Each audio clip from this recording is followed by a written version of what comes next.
श्री आनंद मोहन। अध्यक्ष महोदय,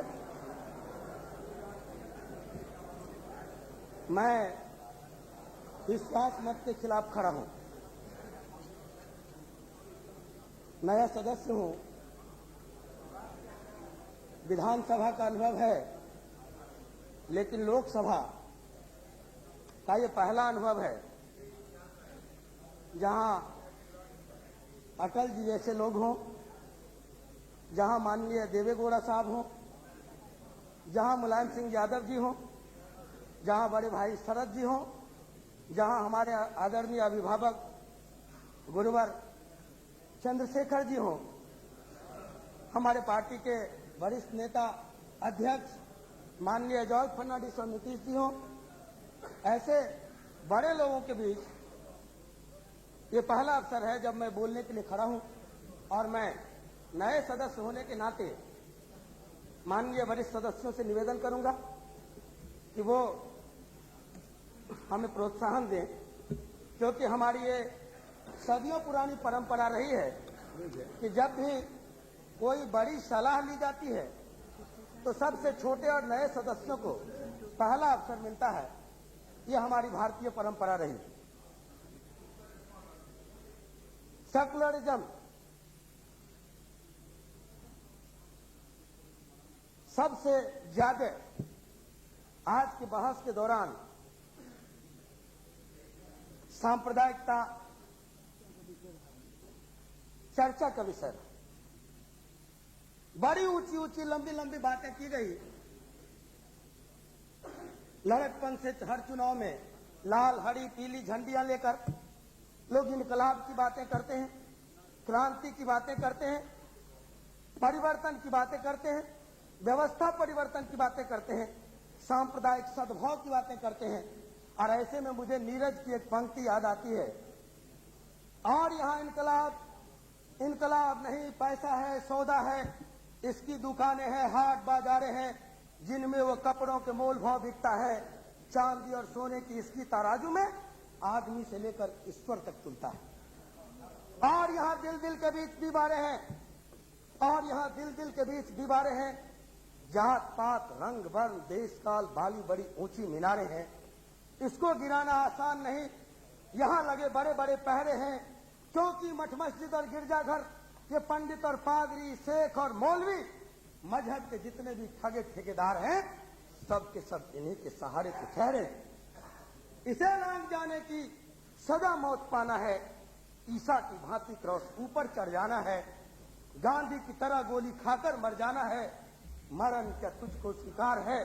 मैं सदन से यह सवाल करूंगा, मरण क्या तुझको स्वीकार है? अर्थी उठाने खुद अपनी तैयार है। अब कुछ चुपचाप रहो, अब तुमसे नहीं सीखना, तुमसे नहीं सीखना है भैया, चुप। एक मिनट, बहुत हो गया, एक मिनट। अब तुमसे हम पप्पू जी पूर्णिया के समझ लेंगे। शिष्टाचार, शिष्टाचार। मरण क्या तुझको स्वीकार है? अर्थी उठाने खुद अपनी तैयार है? अगर हाँ, तो निश्चित तौर पर देश में परिवर्तन आएगा। क्रांति की लंबी चौड़ी बातें, निश्चित तौर पर क्रांति की गंगा आसमान से उतरेगी। और जो दलित की बात हो रही है, जो गरीबों की बात हो रही है, जो पद दलितों के उत्थान की बात हो रही है, जो सिर्फ विशेष अवसर की बात हो रहे हैं, सब सार्थक होंगे। लेकिन आज देखने को क्या मिल रहा है? वास्तविकता भिन्न है। कुपथ रथ दौड़ाता जो पथ निर्देशक वह है, लाज लजाती जिसकी कृति से धृति उपदेशक हुआ। आज क्रांति की बातें हो रही, हम पर इल्जाम लगता है, जॉर्ज फर्नांडिस पर इल्जाम लगता है, आदरणीय चंद्रशेखर जी पर इल्जाम लगते हैं, नीतीश भाई पर इल्जाम लगते हैं, संपूर्ण समता पार्टी पर इल्जाम लगा कि हम कॉमनल ताकत के गोद में बैठ गए।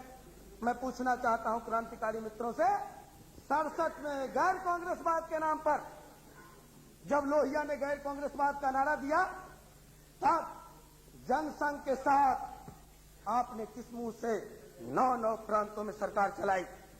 मैं पूछना चाहूंगा उन मित्रों से जो हिंदुस्तान के विभाजन के जिम्मेवार हैं, उनके साथ केरल में किन की सरकार चली?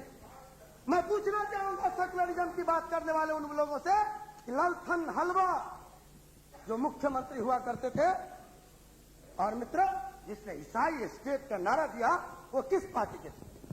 मैं पूछना चाहूंगा ऐसे लोगों से, मैं पूछना चाहूंगा आदरणीय बीपी सिंह से, और नहीं है तो शरद जी से, बाकी हम जनता दल के मित्रों से पूछना चाहेंगे कि भाजपा के समर्थन से न केवल 67 में बल्कि 77 में और फिर 89 में आप जान लेते, आप तो कहते थे कि हम हुकूमत में नहीं आएंगे, किसी पार्टी के अध्यक्ष नहीं बनेंगे, प्रधानमंत्री नहीं बनेंगे। मैथिली में कहावत है, मैं मिथिलांचल से आता हूं, नहीं खाब खाब भर खारी और नहीं सुतब सुतब गोरथारी। तो मित्र, मैंने नहीं खाएंगे तो नहीं खाते भी भर थाली खाएंगे, और नहीं सोएंगे तो नहीं जगह मिली तो वर्ड के पास सो जाएंगे।